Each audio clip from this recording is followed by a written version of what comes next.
Hello and welcome to a land of automotive make-believe, a place where nothing is quite what it seems.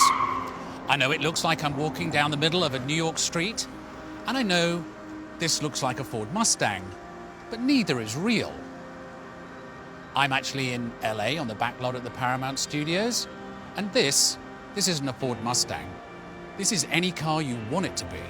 This is the Blackbird. So I'm joined here by Alistair Thompson, the leader of the team at the mill who created the Blackbird. Alistair, can you tell us what is this all about? Okay, I think you've got to think of the Blackbird as motion capture for cars. It might sound a little strange, but actually there's many occasions where people are shooting and they can't get the car that they need for the production. So imagine you're trying to capture a legacy vehicle, perhaps a sports car there's very few of or is super expensive to get hold of. Then the Blackbird can be that car. Or if you're a car manufacturer and you're trying to design a new vehicle, you can do it with the Blackbird. At the mill, we're all about creating effects that are completely real and believable. And the only way to really do that is to have something tangible to ground it with. The great thing about the Blackbird is it is a car. It drives with a real driver. It interacts with the ground just the way a car would, but then you can then reskin it with any vehicle that you want on top, because you've got a chassis that's completely adaptable. You can change it by 4 feet in length and 10 inches in width. We have fully adjustable suspension. So you can change not just the wheelbase and the track, you can also change the way the car reacts to all of that as well. So the damping, the suspension, which is pretty amazing. Now, you said something about the electric motor being very interesting, about that can adapt as well. Can you talk about that? The great thing about that is it's programmable. So we can tell it what kind of acceleration curve or gearing that we want it to replicate.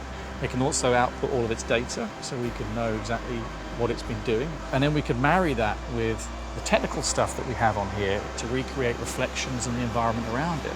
So this is a stabilization system. It's kind of like a Steadicam, but inverted and put in here.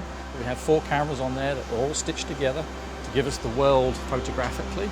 And then we have a LiDAR scanner, which scans the environment and recreates that in 3 dimensions. And we can put those 2 things together and we can be completely authentic in terms of what a reflection would look like on the skin of the vehicle.